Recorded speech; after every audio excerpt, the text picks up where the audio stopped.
علماء کہتے ہیں کہ جب یہ تصور آ جائے کہ میں کچھ ہوں تو اس کے مقابل میں ایک تصور پیدا ہوتا ہے کہ سامنے والا کچھ بھی نہیں ہے۔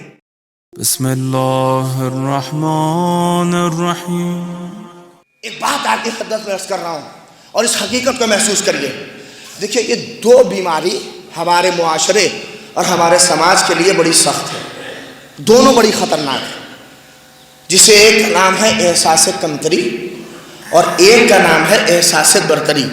بزرگ میری بات کی تائید کریں گے، ایک کہتے ہیں احساس کمتری، ایک کہتے ہیں احساس برتری۔ میں اپنے بچوں کو جو خاص کر میرے سامنے مجمع ہے، چونکہ ایک معلم ہوں، چھوٹا سا استاد بھی ہوں، لہٰذا ایک درس کی طرح لیکن ایک پیغام آپ کو دے رہا ہوں کہ یہ فرش اعضا کیا ہے، اس کی عظمت کو ہم محسوس کریں، کیا ملا ہے ہم کو اس فرش اعضا سے۔ اور حسین حسین، دنیا کہتی ہے کہ حسین حسین کرنے میں کیا رکھا ہے۔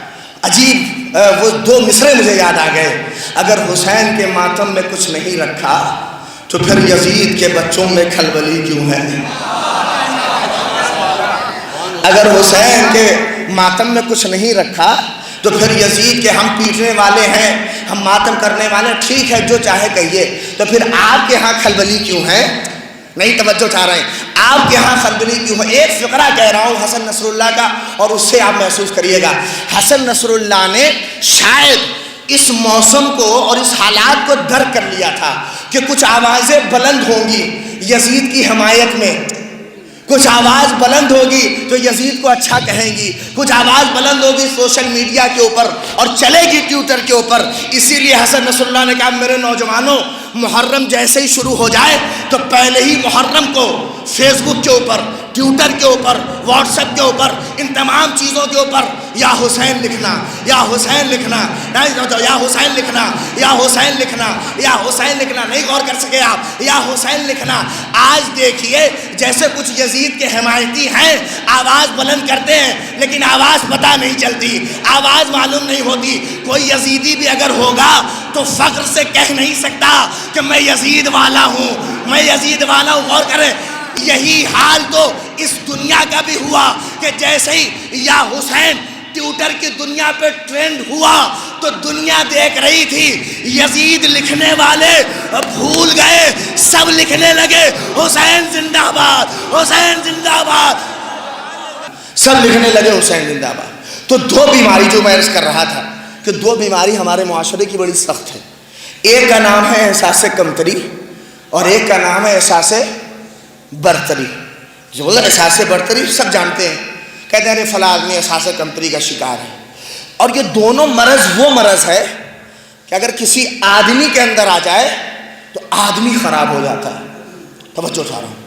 اور علماء اخلاق لکھتے ہیں کہ احساس کمتری اور احساس برتری کا نتیجہ بزدلی ہوتی ہے، آدمی بزدل ہوتا ہے۔ احساس برتری میں بھی آدمی بزدلی کی طرف جاتا ہے اور احساس کمتری میں بھی آدمی بزدلی کی طرف جاتا ہے۔ کیسے؟ وہ سنیے۔ دیکھیے احساس کمتری کیا ہے؟ احساس کمتری جب آ جاتی ہے آدمی کے اندر تو وہ آدمی نہ ممبر پہ آ سکتا ہے، جو ہمارے بزرگ کو نہیں ارے ممبر پڑھو بیٹھ کے، وہ نہ ممبر پہ بیٹھ پائے گا، نہ بڑے کے سامنے کچھ کہہ پائے گا۔ نہیں غور کریں، ذرا سے اس سے کچھ عہدے میں آگے ہوگا نہیں۔ ایک لفظ کہوں، جب احساس کمتری آ جاتی ہے تو یہ بھی نہیں کہہ پاتا کہ حق کیا ہے اور باطل کیا ہے۔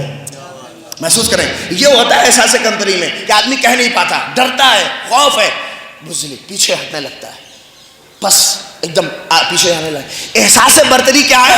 احساس برتری سادہ لفظ میں احساس برتری کا مطلب یہ ہے کہ میں کچھ ہوں۔ آئے ہائے، کاش میرا یہ مجمع، اور میں کہاں اس منزل کو اور اس حسینیت کے اس پیغام کو آپ کو پہنچانا چاہ رہا ہوں کہ میں کچھ ہوں۔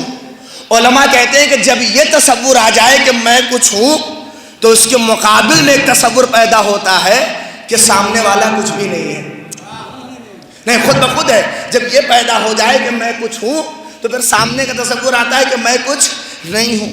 کہتے ہیں کہ یہ دونوں تصور اگر کسی آدمی میں آ جائے تو آدمی بزدل ہونے لگتا ہے، پیچھے ہٹنے لگتا ہے، قدم اس کا پیچھے بڑھنے لگتا ہے، وہ پھر نہ آگے بڑھ سکتا ہے، نہ حق کو حق کہہ سکے گا، نہیں توجہ، کہ وہ باطل کو باطل نہیں کہہ سکے گا، وہ فرق کرنا۔ یہ تو آدمی کا حال ہے۔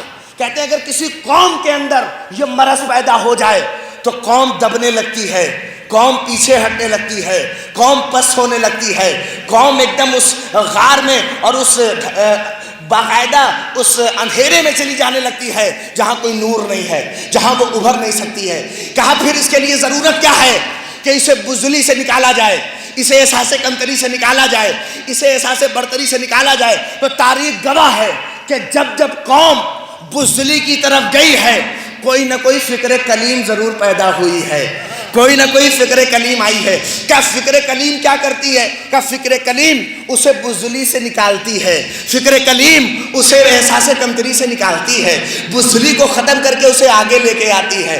نہیں سمجھ سکے کیا کیا تھا موسیٰ نے، کیا کیا تھا موسیٰ نے؟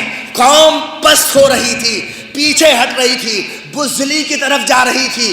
بس موسیٰ نے، توجہ چاہ رہا ہوں، موسیٰ نے کسی فرعون کے سر کو قلم نہیں کیا، کسی فرعون کے سر کو نہیں کاٹا۔ موسیٰ نے اس کارخانے کو بند کر دیا جہاں سے کمتری، احساس کمتری آئے، جہاں سے احساس برتری آئے، جہاں سے بزدلی آئے، جہاں سے ڈر آئے، جہاں سے خوف آئے۔ کسی فرعون کا سر قلم نہیں کیا، موسیٰ نے اس کارخانے کو بند کر دیا۔ اب نہ احساس کمتری آئے گی، نہ احساس برتری آئے گی، اور نہ بزدلی آئے گی۔ اب لوگ کہتے ہیں یزید کا سر حسین نے قلم نہیں کیا۔ جیسے موسیٰ نے کسی فرعون کے سر کو قلم نہیں کیا، احساس برتری ختم کر دی، بزدلی ختم کر دی، ویسے ہی حسین نے کسی یزید کا سر قلم نہیں کیا۔ حسین چاہتے کیا تھے؟ حسین چاہتے تھے کہ مکے کی بزدلانہ فضاؤں میں حریت کے وہ نغمے بکھیرے جائیں کہ جس کی خاک سے جذبہ مختار پیدا ہو، جس کی خاک سے مختار جیسا انسان پیدا ہو۔ نہیں سمجھ سکے، نہیں سمجھ سکے۔ سنیے جملہ کہہ رہا ہوں، یہ حسین کا کرم ہے کہ ہماری قوم کا چھوٹے سے چھوٹا بچہ جب علم لے کر نکلتا ہے، چوراہا ہو، گلی ہو، علاقہ ہو، جگہ کوئی ہو، لوگ کوئی ہو، افراد کوئی ہو، تو فخر سے کہتا ہے حسین جیت گئے، یزید ہار گئے۔